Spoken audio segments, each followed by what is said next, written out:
So typically, when you sit down to create content, or even think about sitting down to create content, that stress level starts to rise, the overwhelm starts to rise, and then you just shut down and you don't do it, right?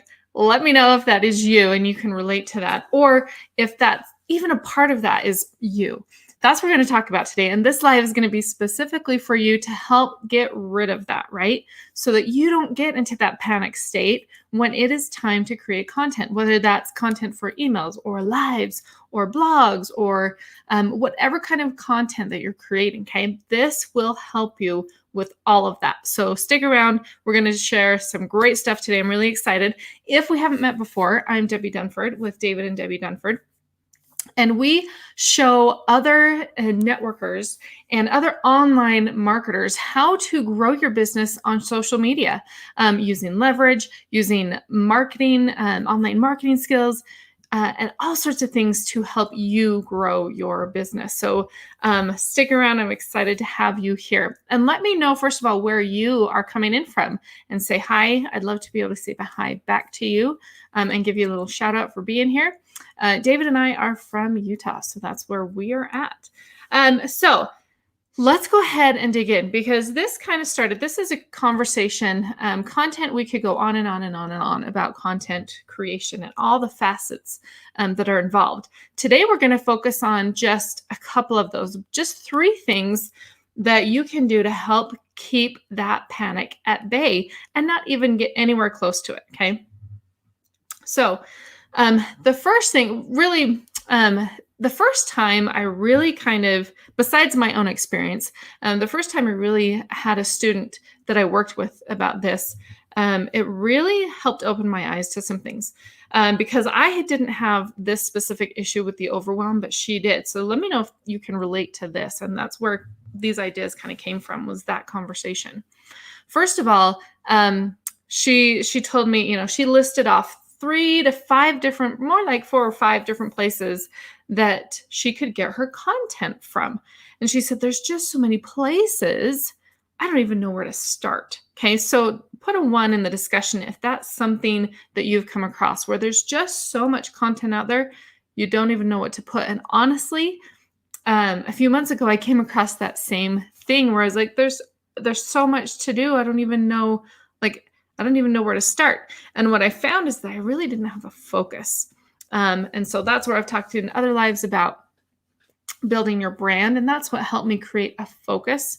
So that's one thing. But if you don't quite have that, or you already have that and you still feel kind of overwhelmed, first thing to do is just figure out 1, maybe 2 places max where you're going to get your content ideas from. So what are some of those things? Put it down in the discussion. What are some of those places that you get your content ideas from? For example, let me share some of the ideas that I get, places I get content from. And again, just pick 1 or 2. So there's trainings, right? When I go to a training, all the notes that I take, there's pages and pages of notes. And that is all content that you can absolutely take your ideas, take what you understood from it and your perspective and your spin on it and your thoughts and opinions, and then share it, right? So that's one thing you can do. Another thing is I get on lists of gurus, email lists of gurus, so that I can see what content they're putting out, so I can learn from them and grow. And that's a personal development thing. But then I also can take it and put my own spin on it and repurpose it as content. So that's a second thing you can do. So again, go ahead and share with me places you've been able to find content. So a couple of things like we talked about are the emails, our trainings, other places. What about videos, guru videos? That's another place that you can get content ideas from. What about different blogs, right? There's other blogs out there in your niche that you can get ideas from, repurpose it, read through the blog, learn about it, and then share it, right? So you can provide a lot of value that way. So again, there's so many places you can choose from.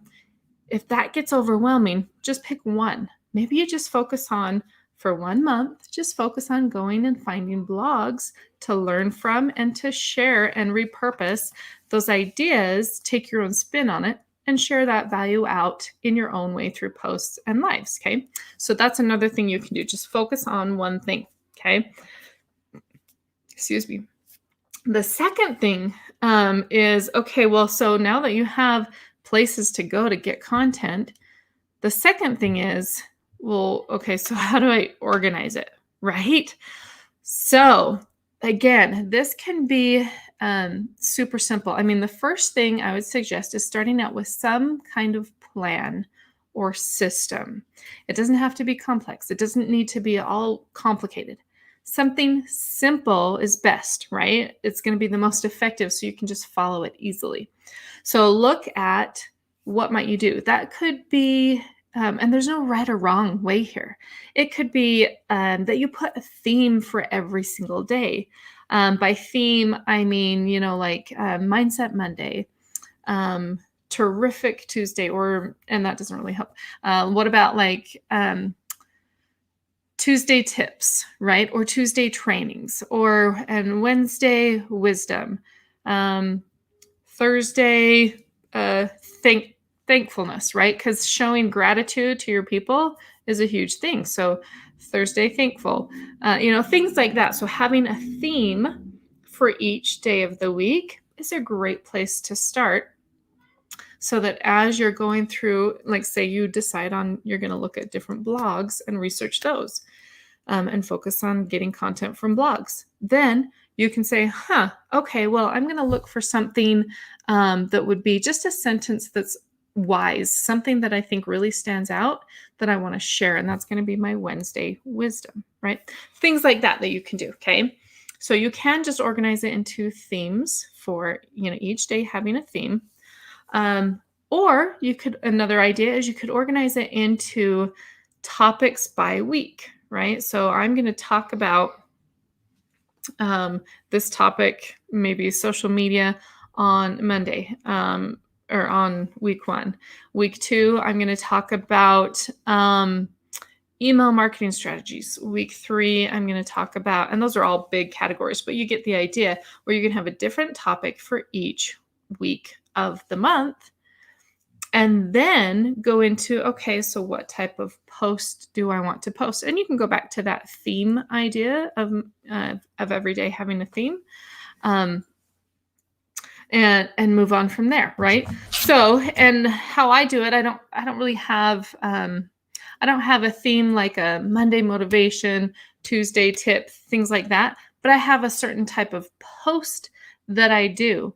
One day I will share about mindset. Another day I'll share about, I want to give some kind of introduction to what my live's going to be. So I talk about that, and that's what the post is.